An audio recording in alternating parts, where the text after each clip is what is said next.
باب فی الظن، امام ابو داؤد رحمۃ اللہ علیہ نے یہ باب قائم کیا ہے. تو یعنی بدگمانی سے بچنا چاہیے. آگے حدیث لائے، ابو ہریرہ رضی اللہ تعالیٰ عنہ کی روایت ہے، مرفوعاً روایت ہے کہ آپ علیہ السلام نے ارشاد فرمایا ایاکم والظن، بچاؤ اپنے آپ کو گمان سے. اس کے دو مطلب علماء نے تحریر فرمائے ہیں. ایک تو یہ مطلب ہے یعنی ظن اور گمان کا اتباع کرنے سے بچو، ظن اور گمان کے پیچھے ہی نہ چلا کرو. اور دوسرا مطلب یہ ہے بچاؤ اپنے آپ کو دوسروں کے ساتھ برا گمان رکھنے سے، سوء ظن سے، اس لیے کہ بدگمانی تو بہت بڑا جھوٹ ہے. فإن الظن أكذب الحديث، حدیث سے مراد یہاں حدیث النفس ہے، اس لیے کہ بدگمانی اکثر بیشتر یہ حقیقت کے خلاف ہوا کرتی ہے. جو آدمی کسی کے بارے میں برا گمان رکھتا ہے اکثر بیشتر ایسا ہوتا ہے کہ حقیقت کچھ اور ہوتی ہے اور حقیقت کے خلاف آدمی بدگمانی رکھے بیٹھا ہوا ہوتا ہے. لہذا جھوٹی بات کے مقابلے میں یہ زیادہ سخت ہے کسی کے بارے میں بدگمانی رکھنا، برا گمان رکھنا. محدثی میں لکھا ہے اسمہ اعظم من الحدیث الکاذب، اس بدگمانی کا گناہ زیادہ بڑا ہوا ہے جھوٹی بات سے بھی.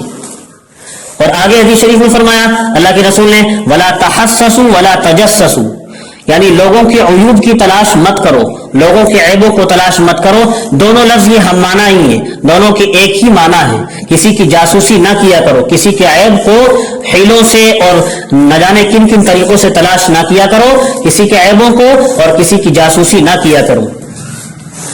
باب فی النصیحہ، اس باب میں امام ابو داؤد رحمۃ اللہ علیہ حدیث لائے المؤمن مرآت المومن، مومن مومن کے لیے آئینہ ہے. اس کے بھی علماء نے چند مطلب بیان فرمائے ہیں. پہلا مطلب تو اس کا یہ ہے کہ اپنا عیب آدمی کو چاہیے کہ دوسرے میں دیکھے. کس طرح؟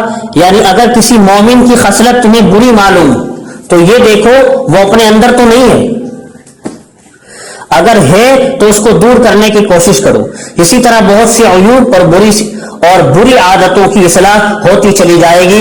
مشہور ہے کہ لقمان حکیم سے کسی نے پوچھا تھا حکمت از کے آموختی، کہ آپ نے حکمت کہاں سے سیکھی ہے؟ انہوں نے جواب دیا کہ بے ادبوں سے سیکھی ہے. وہ اس طرح کہ جو خصلت مجھے ان کی بری معلوم ہوئی بے ادبوں کی، جاہلوں کی، تو اس سے میں نے پرہیز کیا. دوسرا مطلب علماء نے اس کا یہ بیان فرمایا دوسرے کے اندر اگر کوئی عیب دیکھو تو اس پر خاموشی سے ظاہر کر دو. المومن مرآت المومن، مومن مومن کے لیے آئینہ ہے. دوسرا مطلب یہ ہے کہ اگر کسی میں کوئی عیب دیکھو تو اس پر خاموشی سے ظاہر کر دو، اس کو تنہائی میں سمجھاؤ. برملا ٹوک کر رسوا مت کرو، اس کو مجمع عام میں ٹوک کر ذلیل مت کرو. جس طرح آئینہ آدمی کے چہرے کے نشان وغیرہ کو خاموشی سے بتا دیتا ہے، اس طرح آپ تنہائی میں خاموشی سے اس کا عیب بتا دے تاکہ وہ اس کی اصلاح کر لے.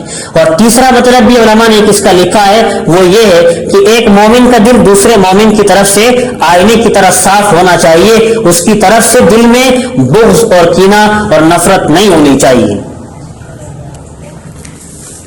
آگے باب لائے باب فی اصلاح ذات البین. ذات البین کہتے ہیں آپس کے تعلقات کو. تو اللہ کے رسول علیہ السلام نے ارشاد فرمایا حدیث شریف میں، جو حدیث لائے ترجمۃ الباب میں، ان کی اصلاح کا ثواب نفلی عبادات، روزوں اور نماز سے زائد.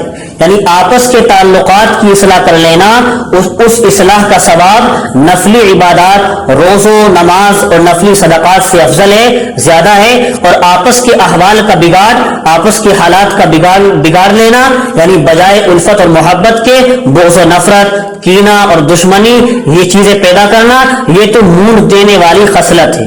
یہ تو موڑ دینے والی خصلت ہے، یعنی دین کو ختم کر دینے والی خصلت ہے. اللہ کے رسول فرمایا جیسے اس طرح بالوں کو موڑ ڈالتا ہے، اس طرح یہ خصلتیں بغض، کینہ، دشمنی، یہ دین کو موڑ دیتی ہیں، دین کو ختم کر دیتی ہیں. آگے فرمایا جو شخص کہ ایک شخص کی طرف سے دوسرے کو کوئی ایسی بات پہنچائے جو واقعے کے خلاف ہو، چاہے وہ حقیقت کے خلاف بھی تھی، ایسی بات بتا دی تاکہ اس سے ان کے درمیان مصالحت اور موافقت پیدا ہو جائے، دشمنی ختم ہو جائے. دو شخصوں میں پہلے سے مثلا رنجش تھی کسی وجہ سے، تو کوئی شخص ان میں سے کسی ایک کے پاس جا کر دوسرے شخص کی طرف سے یہ نقل کرے کہ وہ تو تمہاری تعریف کر رہا تھا، تاکہ اس کے دل سے اس کی کدورت نکل جائے اور وہ آپس میں متفق ہو جائیں، اتفاق ان میں ہو جائے جائے, اختلاف ختم ہو جائے, تو اس جھوٹ کو جھوٹ نہیں کہا جائے گا, یعنی یہ جھوٹ کے حکم میں نہ ہوگا, جھوٹ کا گناہ اس کو نہ ملے گا. جیسا کہ مثل بھی مشہور ہے, دروغ مصلحت آمیز باز راستی فتنہ انگیز. ایسا جھوٹ جو مصلحت آمیز ہو وہ ایسے سچ سے بہتر ہے جو فتنہ پھیلانے والا ہو, جو فتنہ ابھارنے والا ہو. حضرت ام کلثوم رضی اللہ تعالیٰ عنہ فرماتی ہیں, میں نے حضور اکرم علیہ الصلوۃ والسلام سے کسی جھوٹ کے بارے میں رخصت اور اجازت نہیں سنی سوائے 3 موقعوں کے. ایک وہ جس کا مقصد جھوٹی بات سے اصلاح ذات البین ہو, آپسی تعلقات کی اصلاح کرنا ہو. دوسرے وہ جھوٹ جو لڑائی کے موقع پر دشمن کے ساتھ بولا جائے اس کو پچھاڑ دینے کے لیے. تیسرے بیوی کا شوہر سے یا شوہر کا بیوی سے آپس میں دل خوش کرنے کے لیے کوئی بات کہنا. ان 3 مواقع پر تو جھوٹ بولنے کی اجازت ہے, باقی اس کے علاوہ کوئی رخصت اور اجازت زندگی میں نے نہیں سنی. ام کلثوم فرماتی ہیں